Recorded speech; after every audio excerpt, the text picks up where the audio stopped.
नमस्कार। चलिए आज आपको सुनाते हैं एक बहुत ही दिलचस्प हिंदी लोक कथा। ये कहानी है दो रानियों, उनकी बेटियों और एक ऐसे रहस्यमयी चाहने वाले की जो असल में वो नहीं है जो वो दिखता है। तो इस कहानी में हम क्या क्या देखने वाले हैं? हम शुरुआत करेंगे दो रानियों की आपसी दुश्मनी से, फिर जंगल के एक रहस्यमयी किस्से से गुजरेंगे और देखेंगे कि कैसे जलन एक भयानक साजिश को जन्म देती है, जिसका अंत किस्मत के एक चौंकाने वाले फैसले से होता है। तो कहानी शुरू होती है एक राजमहल से, जहां एक राजा और उसकी दो रानियां रहती हैं। लेकिन उनकी बेटियों की किस्मत उन्हें बहुत ही अलग अलग रास्तों पर ले जाने वाली है। तो ये है कहानी की दो सबसे अहम किरदार, दोनों रानियां, और दोनों का स्वभाव जमीन आसमान का फर्क।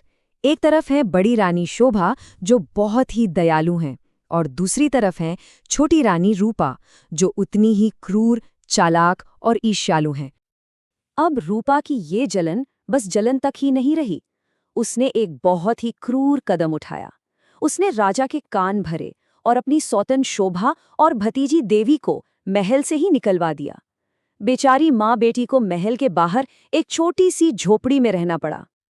अब महल से तो निकाल दिया गया, लेकिन राजकुमारी देवी की मुश्किलें यहाँ खत्म नहीं हुईं, बल्कि अब उसे हर रोज एक ऐसा काम करना पड़ता था जो उसे एक अनजाने और रहस्यमयी सफर पर ले जाने वाला था।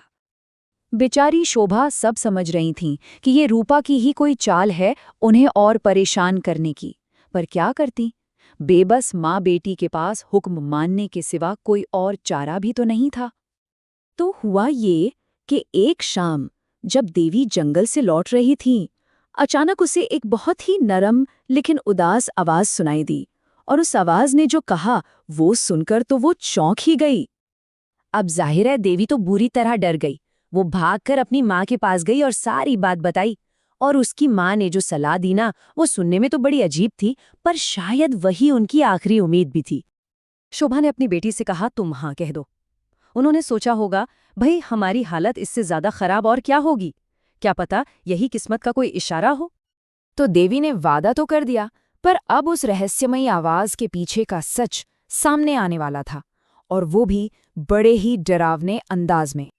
अगली ही सुबह उनके दरवाजे पर वो मेहमान आ भी गया, लेकिन वो कोई इंसान नहीं था। दरवाजे की सीढ़ियों पर एक विशाल अजगर कुंडली मारे बैठा था। रानी शोभा तो डर के मारे चीख पड़ी, पर तभी उस अजगर ने बड़े ही शांत और विनम्र लहजे में बात की।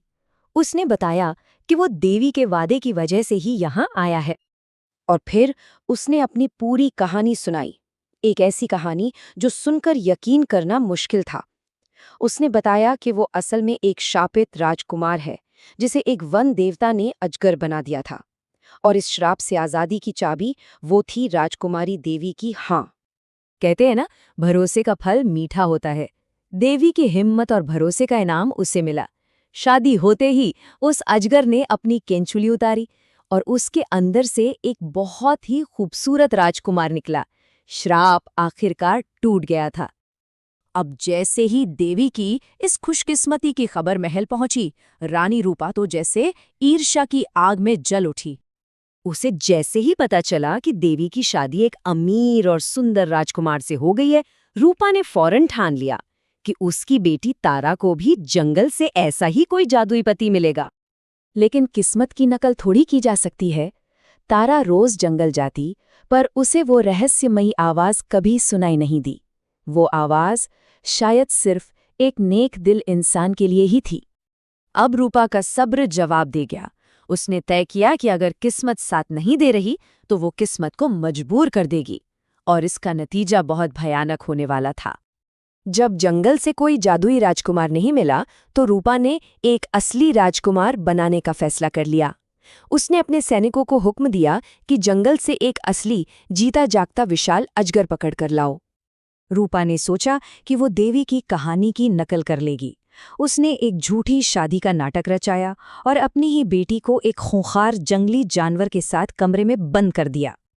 अगली सुबह रानी की वो क्रूरता और लालच एक भयानक सच बनकर सामने आई। जब दरवाजा खोला गया तो अंदर कोई सुंदर राजकुमार नहीं था, सिर्फ वो विशाल अजगर था, जो राजकुमारी को निगल चुका था। तो देखिए, ये दो राजकुमारियों की कहानी हमें क्या सिखाती है। ये बिल्कुल साफ है। एक तरफ देवी का भरोसा और उसकी नेकी थी, जिसे खुशियां मिली, और दूसरी तरफ तारा की मां का लालच और जलन, जो सिर्फ और सिर्फ तबाही लेकर आई। और ये कहानी हमें एक बहुत गहरे सवाल के साथ छोड़ जाती है कि हमारी किस्मत को तय करने में हमारे अपने किरदार का, हमारी अपनी नीयत का कितना बड़ा हाथ होता है। जरा सोचिएगा इस पर।